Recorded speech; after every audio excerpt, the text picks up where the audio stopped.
Tomato గుజ్జు చేస్తున్నామండి. ముందుగా స్టవ్ వెలిగించి కడాయి పెట్టుకొని 4 టేబుల్ స్పూన్లు ఆయిల్ వేసుకోవాలి.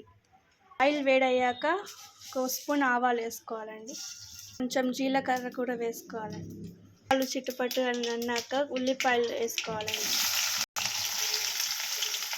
బాగా కలుపుకోవాలి. కొంచెం కరివేపాకు వేసుకోవాలి. ఉల్లిపాయలు బాగా మగ్గడానికి కొంచెం ఉప్పు వేసుకోవాలి. 4 పచ్చిమిర్చిని తరుముకొని వేసుకోవాలి. బాగా కలుపుకోవాలి.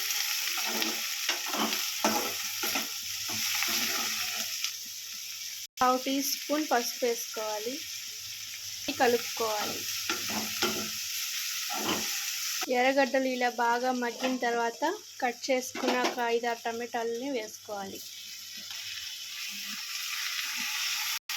స్టవ్ని మీడియం ఫ్లేమ్లో పెట్టుకొని ఒకసారి బాగా కలుపుకోవాలి.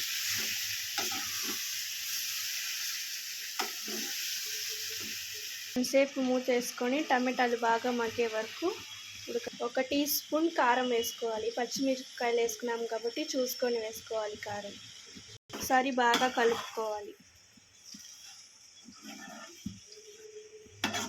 మధ్యలో ఇలా ఒక్కొక్కసారి కలుపుకుంటూ ఉండాలండి, లేకపోతే అడుగున మాడిపోతుంది.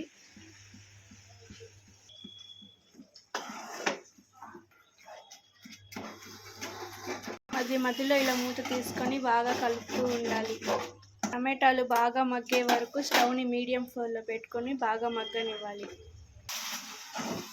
మధ్యలో ఇలా ఒకసారి కలుపుకుంటూ ఉండాలండి. ఆయిల్ పైకి తేలే వరకు బాగా టమాటాలని పెడతా ఉండాలి.